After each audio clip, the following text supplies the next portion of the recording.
Hi, friends. Okay, so I'm officially all finished for the Akashic Flash sale readings.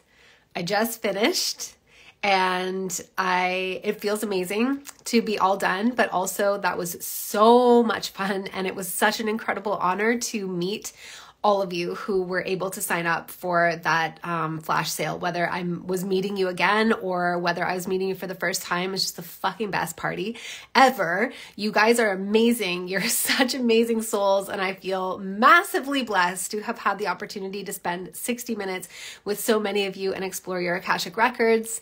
And there's so, like, I just hope that I get to see you again, and I hope that I get to see so many more of you. It was so good. And I have so much work to do because it took up a ton of my time, like a ton of my time and my bandwidth. And I'm not surprised that towards the end I started to get sick. That's what happened the last time that I put my readings on a big discount and did a whole bunch of them. It was like in 2020 that I did it, and I got really sick, and it's kind of happened again because it takes a lot of juice to do those readings. However, I have so much work to do, but what I really wanted to do is come here and talk to all of you, because I feel like I've wanted to so many times over the last, like, really probably about 3 or 4 weeks. I've really wanted to come and talk to you, but I just simply haven't had the time. So I'm kind of indulging myself right now. And I'm going to regret it later, because that means I'm going to have to stay up late tonight and finish the work that I need to do. But the reason that I'm here to talk to you today is because I want to talk to you about the psychic activation course. And I want to talk to you just about activating our psychic abilities in general, and some misunderstandings that I had that I think some of us might have that hopefully will benefit you if you decide that you want to listen. So one thing that was very interesting that I observed during the Akashic Flash sale readings, doing such a high volume of readings over about a 6-week period, was that a lot of you in my audience, at least those who booked in, a lot of you really want to do, like, you want to move into some kind of spiritual business, like some kind of soul work. You really want to help people, be it through energy healing, be it through coaching, be it through readings, some kind of modality. And you don't feel like your psychic gifts are activated yet. So a lot of the questions were, what are my gifts in the first place? And also, like, what can I do to activate them? And I find that very interesting, and I totally relate, because that's where I started too. I knew I wanted to help people. I knew I wanted to help people through, like, the psychic channels. Like, I'm not designed for the systems. I'm not designed for it. I'm not designed to be an employee. I'm not designed to be sort of like cinched in by regulatory bodies. That was very hard for me while I was a midwife, because a lot of the rules make no fucking sense, especially when you can see energy. And yeah, you have to follow them. You have to, or there are big consequences. So I knew I wanted to work more freely. I basically just wanted to tap into pure truth to the best of my ability and bring that forward for people. But I felt like I didn't have any psychic abilities. And I don't know, I kind of knew that maybe I did. Like, I kind of believed that maybe everybody can, but for so many years, through my entire 20s and half of my 30s, I didn't have any confident connection to them at all. And the big problem, the big barrier, the reason that I felt like I didn't have connection to my psychic abilities was because I didn't understand even what they are. I didn't understand what psychic abilities are. I thought that it was something that is so real to the people who are experiencing it that it's comparable to a 3D physical experience. So I thought that people were seeing materialized shadow figures or materialized spirit guides or materialized angels, whatever, deceased people, whatever, right in front of them. I do believe, and I know, and I have now experienced seeing a materialized entity, but even like materialized is a very, very interesting word to use. It's like they impress themselves, kind of like, do you remember those things? Like they were like, it was like a desk ornament out in the 90s, I think. And it was like made of a whole bunch of little metal like pegs or something. Like they kind of looked like nails, but they weren't sharp. And you could like push your hand through it and it would push the pegs forward. And so you would see like the shape of a hand, you know what I mean? Or you could put your face into it and it would, because it's like pushing all the little metal things forward. So it would give a really good impression of your face. That's what the materialization is like. It's like they are impressing themselves into this space and you have the sensitivity to pick it up, but it's not materialized like physical stuff. And I thought that with psychic abilities, it was so like overt and so clear and distinct that the person would not question the validity of it. I don't really know where I got that impression from. Honestly, I think it was the way that people talked about it. So I was totally obsessed with psychic stuff, which was a very good indication that it is my path. So if any of you have ever been obsessed with psychic things, then it is almost certainly your path. I was obsessed ever since I was a teenager. I just found it so fascinating and I just wanted to experience it so much. So I was always watching things like Sylvia Brown Wednesdays on Montel Williams and all those like psychic detective shows or like, you know, those ones of like Forensic Files, but the psychic version. I can't remember the names of those shows anymore. What else? Like anything about I was reading memoirs of psychic people. I read a ton of Sylvia Brown's books. And I mean, I know now that, I mean, I just don't have an opinion because I don't care about Sylvia Brown anymore, but, like it's possible that, I don't know. I think she was the real deal. But anyway, the point is that it's so challenging to talk about psychic abilities in a way that is really accurate and in a way that conveys what it really is like to experience it. So forever, I was having all these psychic experiences and I was dismissing them because they were so subtle. They were so quiet compared to the noise of the hustle and bustle of our physical lives.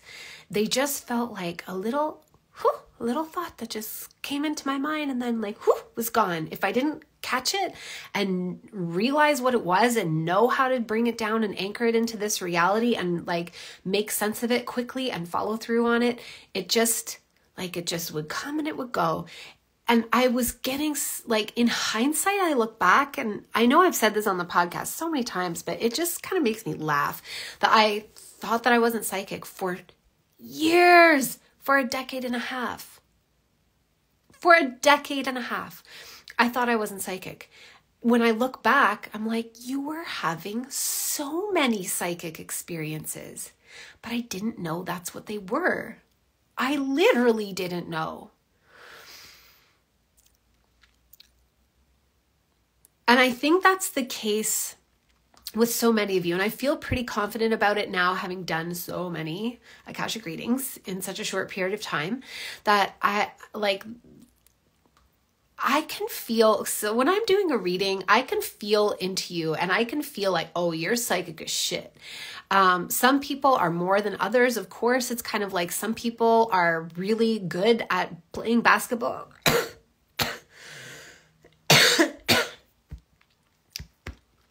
Like I said, I'm nursing a little illness. Some people are so good at playing basketball. I was not one of those people. Some people are really good at learning languages. Some people are really good at math and numbers. Some people are really good at music, piano, art. Some people are really good at sports. So some people, of course, have an easier, like a predisposition to accessing their psychic abilities. But I feel like I have never met a single person from all walks of life, not just those amazing ones of you who are in my audience, because I mean, I feel like probably statistically there are more people in my audience that are like super psychic than not, and more people in my audience that are most likely starseeds than not. But I mean people from all walks of life. I haven't met anybody that I'm like, oh, I don't think you're psychic. I just feel like it's super deeply buried. I see the little ways that their psychic stuff manifests. Like I even had a conversation with my son about my dad, because my dad, he's the best. I reference him a lot because he's just like not awake to the agenda and doesn't want to hear about it. And I've come to accept that. And he also, probably thinks I'm totally nuts and never talks to me about my business or anything like that. And that's really fine because I know that he loves me unconditionally, for real and true. And so it doesn't matter. We don't have to talk about things that we don't see eye to eye on, and that's okay. But he's the perfect example of somebody who really, really like believes in logic. He believes in information. Like he's just a very practical person. He's not, he's not a whimsical, he's not religious. He's not spiritual. He just doesn't think about that stuff. It doesn't even land on his radar. But I see my dad's psychic aspects. I see the way that he makes decisions. I see the way that he reads people. He just doesn't know that he's doing it. And he doesn't need to know that he's doing it, but I see it. And he's also had dreams, mediumship dreams, just a small handful, but he's somebody that he's not a believer. Like he just thinks they're dreams, but they're remarkable enough for him to tell us. But then he's like, meh, and lets it go. So if my dad is psychic, everybody's psychic, and that's it, period. And I've thought about this a lot over the last handful of years, like really probably, I don't know when I started thinking about it, but I started thinking about it a lot in 2018, 2019, when I was developing my psychic abilities. And when I kind of realized what happened was my newborn son died, and he would come to me in little visions. I would receive communications from him, and those communications meant the fucking world to me. They meant everything to me. And yet you gotta believe that that little moment of self-doubt absolutely came in, where I was like, am I just making this all up? This must just be wishful thinking. Like I'm just hallucinating these things or whatever, But I realized that if I were to believe that self-doubt, it would leave me with nothing. Like if I believed that self-doubt, then I would also have to believe that he's just gone and I have no connection to him and I'll never see him again and he'll never come through. And that thought was so black and dark and just so awful that it became very clear to me that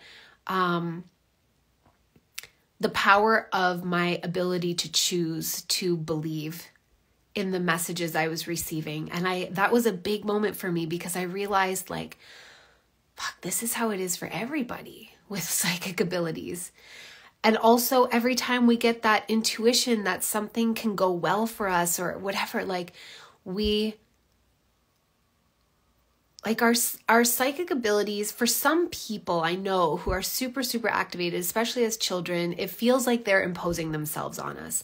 But for so many of us, our psychic abilities are we have a strong enough filter, it's like a cognitive dissonance filter. It really is. It's a cognitive dissonance filter that is created by centuries of trauma and centuries of basically a campaign to eradicate our psychic abilities. Okay. So we all know about the fucking witch wound. The witch wound, you do not have to be a female to have been impacted by the witch wound. First of all, men were persecuted as well. But second of all, think about the effect that it had on all of the boys of the community, all of the men who were having the women, their mothers, their sisters, their wives, be accused of witchcraft. And the fuckery it does with your brain to have them be accused and then found guilty and then watch them be executed. Like that echo it's not a woman thing. It's a human thing. It's a human thing. And the witch trials are but one example. The absolute horrors that have been committed against the indigenous people of this world across all continents. Sure, I'm sure part of it is a race thing. I'm sure part of it is a political thing. I think most of it is that it was, those are the true, people of Earth. And they are full of magic, full of like profound psychic connection. Their entire ways of being, their languages, everything is around the acknowledgement of like spirit being in like all creation and their ability to interface with spirit in all forms of creation. I believe that's what was really being eradicated. That is what the real threat was. That's behind like the, it's more about that than race, more about that than politics, but it's about all of that. And then there are all the, there's all the religious persecution that people have experienced. Like there has been so much, you guys. So much to cause us to have a fracturing and a fragmentation in our psyches. It's like a cognitive dissonance that creates a very thick filter in our conscious mind to separate us from our psychic abilities because we have not felt safe. We have not been safe for so long to have these abilities. And then we also have a lot of fear. So many of you in the Akashic readings expressed fear of what you might see. And I remember that. I mean, I was terrified of seeing ghosts, even though I fully, it was so weird because I fully understood what ghosts are and I didn't have fear of what they are. I just felt like, like almost like you can't unsee what you see. And I just felt like, oh my God, if I see an actual materialized ghost, is it just going to be too much for my psyche to handle? And I'm going to kind of crack. Sorry, I'm kind of getting off track. So the point is we have these thick filters.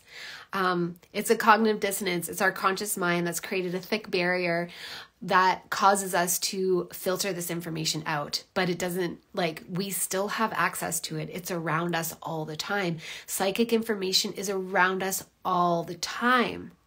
All of the time. It's just not materially manifested, but we can tune into it with great ease. I do tune into it with great ease. And I'm so glad that I learned how to get over my misunderstandings of what psychic stuff even is. And that then furthermore, I learned how to cultivate it. So coming back to what I was saying about my son, Killian, I realized we have a voice that tells us that this is all bullshit. We're all making it up. And I was like, I think we all have that voice, all of us, every single one. But right now I can just see it really clearly because the option of believing that voice in this case, and I had believed that voice every single time prior to the death of my son. So, but I could see the option of believing in that voice in the case of, the communications from my son, it created a stark contrast where I could really see that if I choose to dismiss all that, it won't grow and he will be farther and farther away from me. And even worse, I'll have to believe that he's just gone forever. And like I said, that I just couldn't even, I couldn't even fucking fathom that. I was already in such a state of blackness and darkness and grief that to make it that stark that he's just gone and I never get to hear from him ever again, and any experience that I have must be a hallucination of my delusional, anguished mind, was like an intolerable level of blackness. So then the only other option was to believe. So when he would come to me, he mostly came to me in visions because I'm a very, very visual person. So he would come to me in visions. He showed me, one time he showed me what he, would have looked like as a 5-year-old. He one time came to me and showed me what he would have looked like as a man. And every time, like, I wasn't thinking about him. Those thoughts would come in out of nowhere. Like one time I was just having a shower, and that's when I saw him as about an 18-year-old man. And I just like fell to the bottom of the tub and just bawled because it was not a fabrication of my mind. I hadn't been thinking about him at all. And that's probably why it was able to come through, because I was just kind of zoned out, and that filter that separates me from all the psychic information was just kind of like that guard was maybe had his his feet up on the desk and was eating a donut or something. You know what I mean? Like that security guard was like not on his top game for a minute. And that's what allowed Killian to come through to me. And because I chose to believe in all of those, I got more. Because it really is that simple. Like, do you dismiss it? And then you get less and less and less of it, or do you believe in it and it grows and grows and grows and you get more and more and more? It really is that simple. And then the other motivating thing too, for me to kind of get beyond my misconceptions and get beyond that wall of doubt was I really wanted to learn how to read the Akashic Records. And, you've all heard the story umpteen billion times, I'm sure. I feel like I've told it so many times. Whatever, went into the Akashic Records, asked about why Killian died, got my answer, was like totally mind blown by it. And I knew that was my reason to learn about the Akashic Records. But once I was in there, I was like, oh, I've been here. I've been doing this for a fucking long time. And I didn't even know that I was in the Akashic Records. I had no idea. My whole entire body of work in my thesis year as an art student was basically me trying to articulate the Akashic Records without knowing that's what I was connecting with, without even knowing those words. So I had been doing it for a long time and I didn't know. Because that's how subtle it is. I didn't know. And I I was brought back to this feeling like I want to read for other people. I want to help other people. This helped me so much. I want to help other people. And so I went back in and I just kept, first of all, going in and practicing for myself. And then also, and I got amazing information, amazing. But it all felt like I could have been making it up at the time. But when I go back and read the things that because I wrote it all down, I'm like, what? I can't believe that I was getting that level of clarity so early on. And yet at the time, it felt like I was making it up.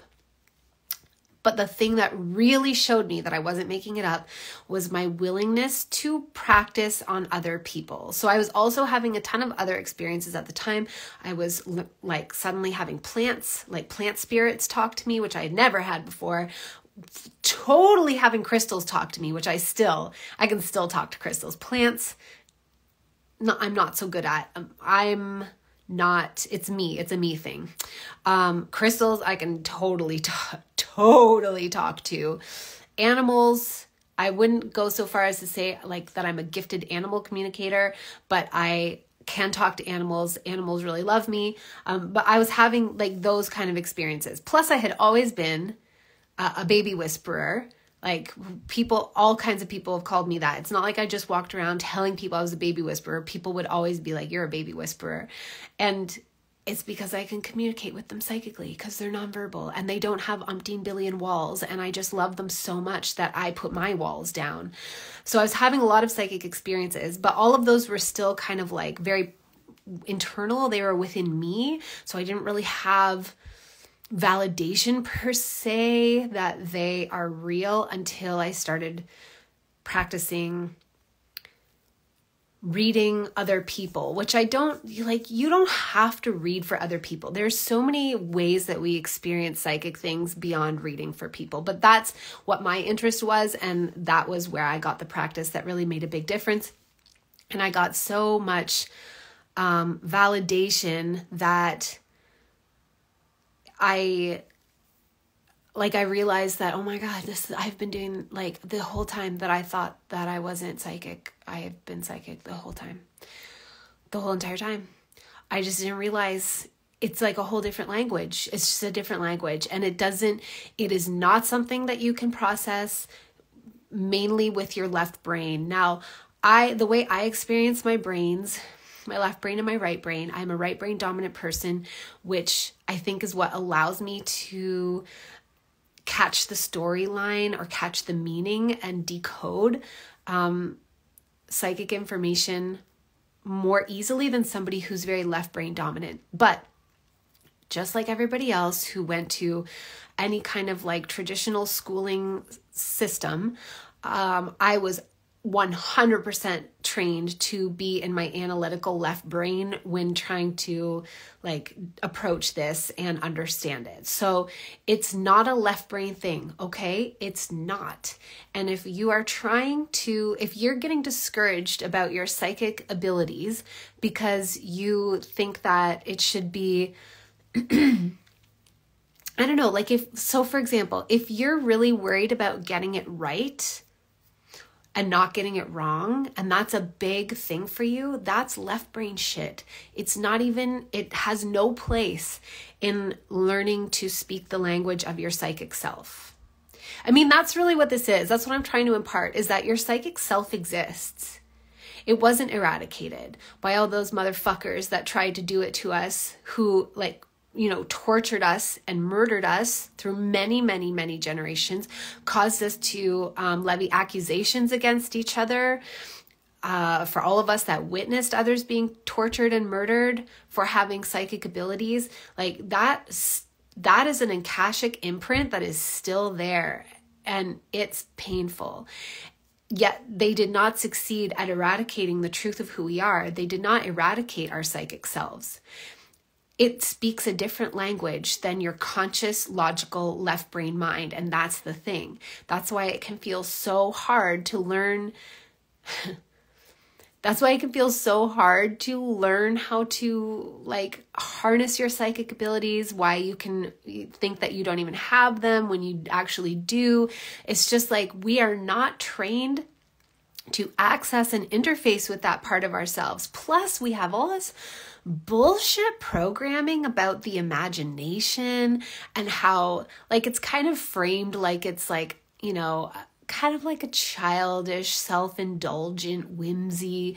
Like at some point we all need to grow up and, come back to the real world. And, the imagination is so dismissed as if it's just like some silly thing for children. It's a fucking psychic ability. It's a psychic ability. It's mostly belonging to the third eye, but even if your third eye is not functioning, and also I'll say too that a lot of you think that your third eye isn't working, and it is. You just need to coax it. I feel like what I'm really good at is taking the tiny spark of, a fire that you have to start with a bow drill or something. And it's like this tiny little spark.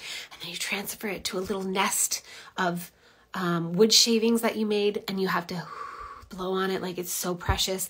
And then you fan it into flames, and then you transfer it to the fire and you get the fire going. I feel like that's what I'm so good at because I had to walk myself through that process. But I'm also really, really good at taking people who are already having psychic experiences and getting them past the plateau that they've gotten to. Because, that happens too, where you're having a bunch of psychic things, but you're like, I don't know, it's not really, it doesn't seem to be growing. It's not really going anywhere. I still don't feel like I have control over it or whatever.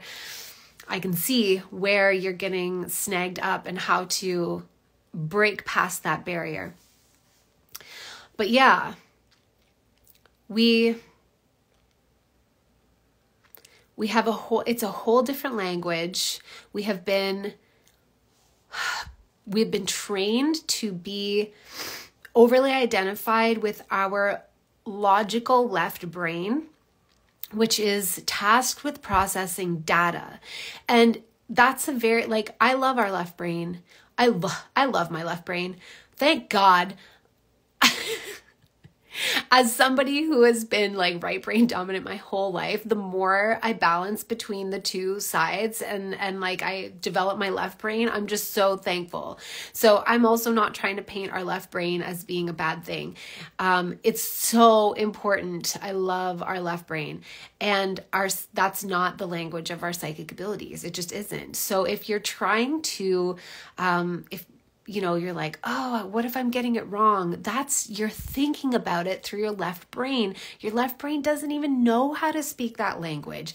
It's not like, that's not the way. Of course, you're going to feel like you're not psychic, or it's not working or whatever, because you're trying to translate it with a dictionary that has nothing to do with your psychic abilities. It would be like trying to translate language through a mathematical dictionary. Like, there is two totally different systems talking about two totally different sets of information. That's what's happening.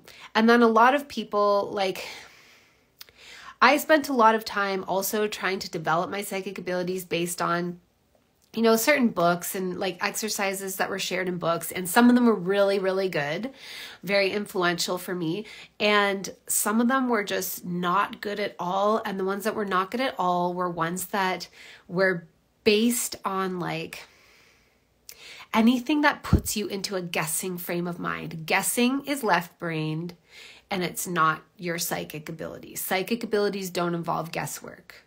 Psychic abilities involve receiving information and then decoding it. There's no guessing. You're not guessing. Like, never in Akashic reading am I guessing. And sometimes I'll still feel my left brain it still tries to come in and it tries to guess, or it tries to analyze, but I've just gotten really good at feeling the difference between my psychic right brain and my data-based left brain. And anytime I can feel myself starting to guess, I just reset, because I know that's not the part of me that is going to actually be able to tap into this information. So anyway, I'm kind of getting off track. I just really wanted to bring that forward because there were so many of you that want to do something in the vein of helping people through, like I said, energy healing, through different readings, through kind of like life coaching, but like deeper, like soul coaching, that kind of stuff or whatever. And you're just feeling like your gifts you don't even know what they are yet. And I really want you to step into your purpose. The world needs you. The world needs you in your purpose. And I don't think that psychic development should be a barrier. So hopefully everything that I've said is helpful to you, whether you join me in the psychic activation course or not. But if you do want to join me in the psychic activation course, it's going to be the fucking shit. So, okay, I just got to read from my notes. So, right. Okay. So technically we have 6 live modules. I already know that I'm somehow going to have to record bonus modules because there's way too much information that I want to bring through. If you're joining me on this journey, then I want it to like deliver. Okay.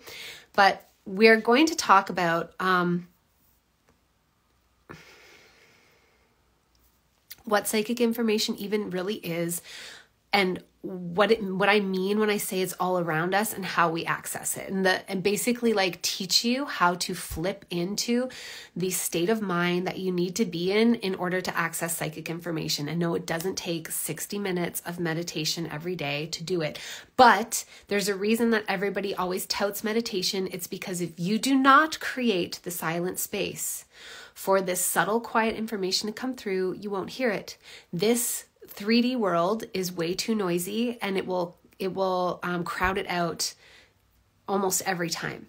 So, but it doesn't, what is not required is like 60 minutes of meditation every single day to be able to access this aspect of yourself. I think what you probably need more than that much time is more of an accurate understanding of like what consciousness frequency you need to be at in order to receive this psychic information and detect it, and how to get there, like, fairly quickly.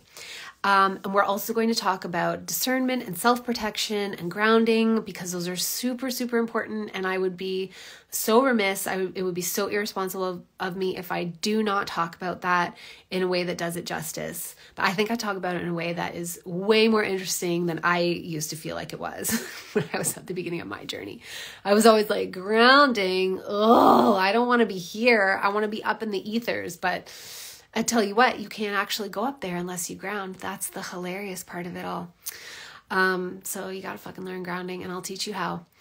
And then we're going to go into reading like other people, reading objects, reading plants, reading crystals, reading animals.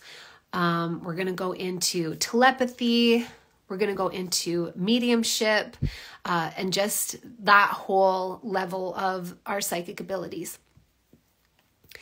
And then we're going to go into things like reading spaces, reading like groups, reading crowds. A lot of people have this ability, but we interpret it as social anxiety.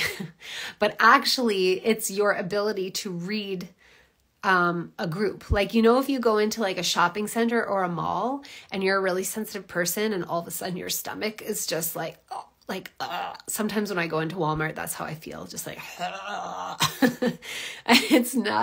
it's just because I can't help but read the general frequency of the space. It's not a comment on the people who are at Walmart or who work at Walmart. It's more like what Walmart symbolizes and what we all walk into when we go into that space. But also reading the atmosphere, so that like the natural organic world, reading like the weather atmosphere, reading the sort of electromagnetic atmosphere, reading when they're broadcasting like fuckery signals, which they're doing right now. So I don't know how you guys have been sleeping. I don't know if you guys are having like weird dreams or what, but there's definitely some weird scramble signals being broadcast right now. So we're going to go into all of that. Also like that gut instinct, which is most of us, I think that's the one that we have, almost every one of us has retained, our gut instinct. So, but we're going to go deeper into that and what it even actually is and how to amplify it. And then we're also going to go into spirit guides at this level and connecting with our spirit guides, and connecting with other dimensional beings that are in our space at all times that we just can't normally translate. We can't detect them because they're at a different vibrational frequency, I guess we could say, than what our human physical body is able to decode. And like we're able to decode through our physical senses, obviously all the things that we see and interface with, but that's not all that's here. There's so much more that's here. It's just kind of like we can't hear a dog whistle. Like it's beyond the range of our physical senses, and even beyond the range of so many of our instruments, but they're there. And then we're going to go into, this is where we're really going to talk about discernment, because we have to talk about the frequency of truth and feeling truth and like really, really feeling that, which is essential if you do want to use this to work with other people, but also while you're interpreting like movies, while you're interpreting things you see on social media, things you see in news media, things that people tell you, things that, like this is, okay, the truth one, and then the like gut instinct one, that's the combination where you fucking know if somebody's lying to you, even if they are, the tale they're weaving is so airtight, you know they are lying. You know, and nobody can convince you otherwise because you fucking know. And you don't need them to own up to it, and you don't gaslight yourself, because what you have learned is how to become attuned to the frequency of truth. And when you're attuned to the frequency of truth, really, like, it's very hard to be deceived. Now, I'm not going to demonstrate so much hubris as to say that I could never be deceived. Absolutely, we all can. Absolutely. But it becomes much harder to be deceived when you're attuned to the frequency of truth. That's where we're also going to talk about the Akashic Records and touch into it. And I'll give like an Akashic Records 1.0, like I'll tell you how to do it and whatever, but it's not going to be a deep dive.